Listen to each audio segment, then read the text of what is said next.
Bonjour à tous. Alors avant de commencer, nous ne pouvons pas passer sans la prière. Prions. Au nom du Père, du Fils et du Saint-Esprit. Amen. Père Céleste, au nom de Jésus, nous te louons, nous te remercions car tu nous as encore accordé le souffle de vie aujourd'hui. Merci de nous avoir comblés avec cette belle nature en cette journée internationale de l'arbre. Daigne nous donner intelligence et sagesse pour mieux comprendre et pour mieux réussir. Nous avons ainsi prié au nom de Jésus, au nom du Père.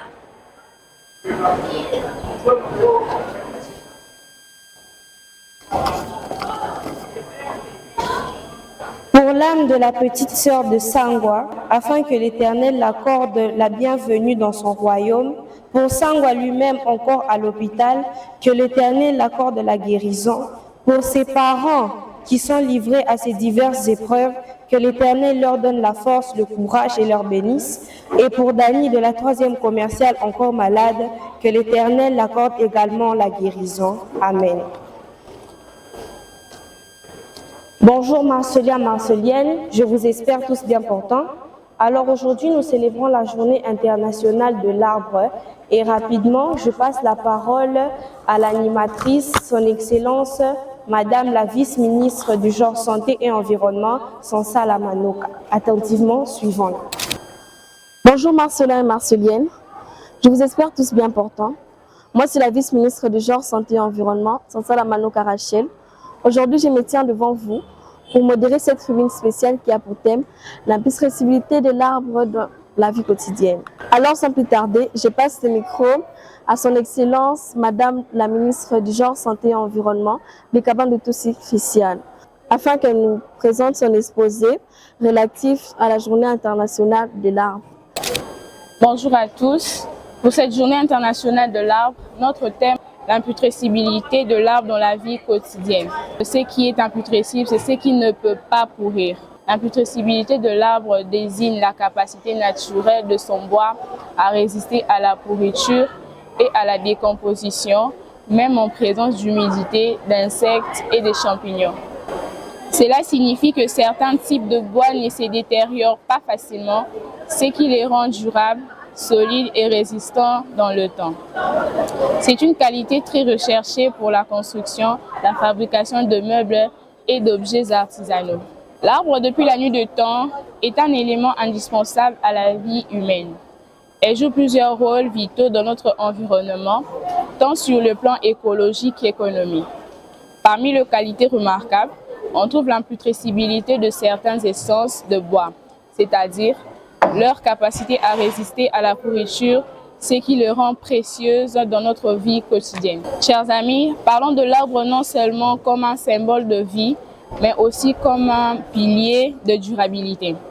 Grâce à sa nature imputrescible, certaines espèces d'arbres comme le teck, l'iroko ou encore l'acajou sont utilisées dans la construction, la fabrication de meubles ou de milliers exposés à l'humidité sans perdre leur solidité ni leur beauté.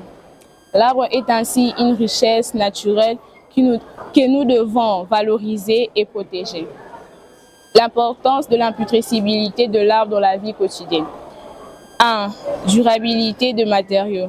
Les arbres imputrescibles permettent de fabriquer des objets solides qui durent dans le temps. 2. Utilisation extérieure. Parfait pour les terrasses, les bateaux, les toitures et les ponts. Avantage d'un milieu avec des arbres. Purification de l'air. Les arbres absorbent le dioxyde de carbone et rejettent de l'oxygène, améliorant ainsi la capacité de l'air. Protection de sol.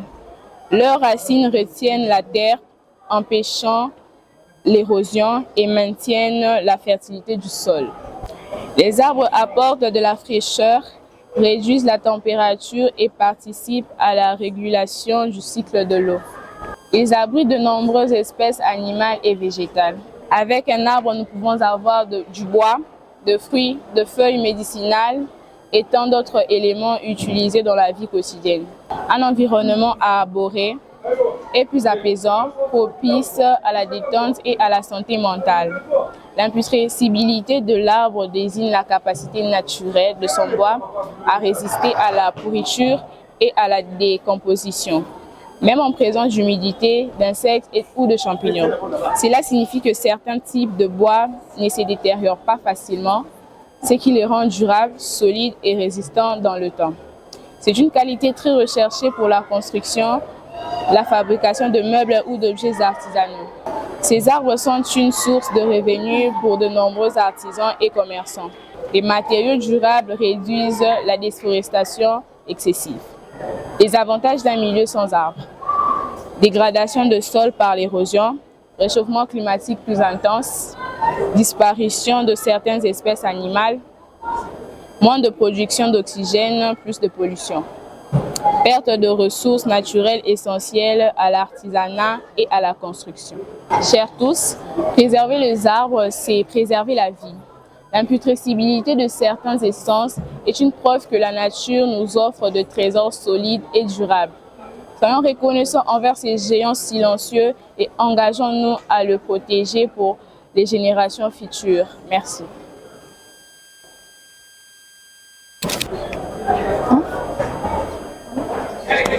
Alors, merci encore pour cet exposé. À présent, je demanderai à son Excellence, Madame la ministre du Genre, Santé et Environnement et sa vice de planter symboliquement quelques arbres.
Bonjour à tous. Comme vous le voyez, je ne suis pas seule. Il y a Mademoiselle Christiane. Ok. Mademoiselle Christiane, vous êtes ministre de quoi déjà?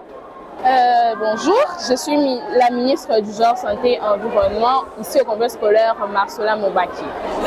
Ok, aujourd'hui c'est le 5 décembre 2025. J'ai cru comprendre que c'est la journée internationale de l'arbre. Et vous, en tant que ministre, quel est votre rapport à cette journée? Bon, déjà merci pour la question. Moi, pour cette journée, je suis venue faire comprendre aux élèves et montrer l'importance de l'arbre dans notre vie quotidienne. Ce que ça peut nous apporter et même aux générations futures. D'accord, merci. Et dites-moi un peu, qu'est-ce qui différencie cette journée des autres? Qu'est-ce qui la rend si importante, si intéressante? Oui, les jeunes gens, voire même nous, les aînés, même les autorités, nous avons tendance à négliger l'arbre. Nous voyons comment les arbres sont déracinés, coupés. Pourtant, l'arbre a vraiment de l'importance. Et je pense que ce qui rend cette journée si spéciale, c'est que tout le monde doit savoir que l'arbre joue vraiment un grand rôle dans la vie quotidienne, car sans les arbres, il y aura le réchauffement climatique, ce qui ne permettra pas un bon fonctionnement de l'air ni de l'oxygène. D'accord, merci. Et nous avons vu que vous avez posé un geste symbolique en plantant des plantes, des arbres et tout. Et quel est le message que vous voulez transmettre par ce geste? J'aimerais que tout le monde doit au moins avoir un ou deux arbres chez lui, car ça permettra même un milieu où il y a de l'ombre, où quelqu'un peut facilement se reposer et s'apaisir, et aussi que ça permette à ce que l'oxygène passe plus facilement. Merci encore pour cette merveilleuse réponse. Et ma dernière question pour chuter, je vous fais voyager en dehors du cadre scolaire. Dans le monde, comment comptez-vous lutter contre la déforestation? Vu que ce n'est pas seulement une fête qui se célèbre à Marcellin ou au Congo, mais c'est international, n'est-ce pas? Oui. Ok. Et comment comptez-vous lutter contre la déforestation? Vous, en tant qu'élève et ministre de l'Environnement. Bon, puisque je ne suis pas ministre de notre cher pays, la RDC, Oui. alors si possible que ces messages puissent passer au chef de l'État, je demanderai au chef de l'État et toutes nos autorités à bien vouloir marteler sur ces faits que même si quelqu'un devait arracher ou déraciner un arbre pour des besoins ou autre chose, puisse au moins en replanter un autre pour que cela comble le vide qu'il a laissé. Merci beaucoup. C'est un message fort qu'elle a transmis au chef de l'État, Félix Antoine Tshisekedi. Je vous salue. Et merci beaucoup, mademoiselle Christiane, pour cette interview. Merci.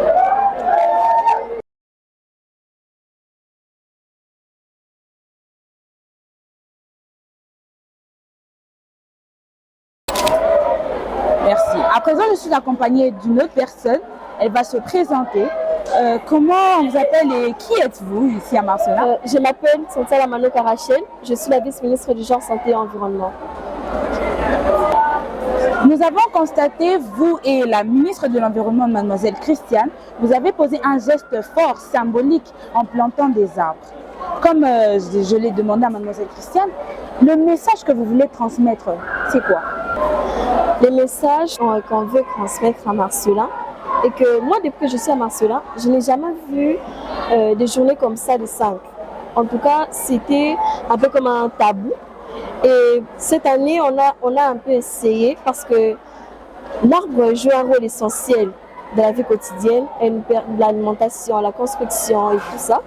Et ça nous permet aussi de respirer. Et puis voilà, on a aussi remarqué que les plantes qui étaient à Marcellin, qu'on avait plantées avant, avaient un peu fané. Puis Bikaban de Toussi est venue me proposer. Elle m'a dit que non, ma vice, j'ai remarqué que les arbres de Marcellin ont fané et tout, qu'est-ce qu'on peut faire? Puis j'ai vérifié sur internet, on a dit que non, le 5 décembre, c'est la journée internationale de l'arbre. Et pourtant, je l'ai dit que non, pourquoi pas faire un geste à l'école? Parce que depuis le début, j'ai aussi vu que notre ministère n'a encore rien fait. Ok. Et puis, on a des journées salon, on n'a pas encore organisé. Donc, j'ai dit, pourquoi pas faire un geste avant de partir en vacances? Et voilà, c'est pour ça qu'on a fait un geste pour l'école. Et c'est aussi pour la journée du 5. Merci. C'est vraiment un message fort, un beau geste que vous avez posé là. Ok. Et dites-moi un peu, transmettez juste un message à tous les élèves de Marcellin Mobateli, parce qu'il y a des élèves qui arrachent des fois les plantes, qui négligent. qu'est-ce que vous souhaitez leur dire maintenant? Chers élèves, chers condisciples, je voulais juste vous dire que faut pas arracher les feuilles des arbres et ça joue vraiment un rôle essentiel dans la vie. Ceux qui ont des jardins chez eux, s'il vous plaît, ne négligez pas vos jardins et préservez la nature car c'est bon pour les biens de tous. Merci. Merci beaucoup d'avoir répondu à nos questions et peut-être une prochaine fois, on se retrouvera encore. Merci. Merci.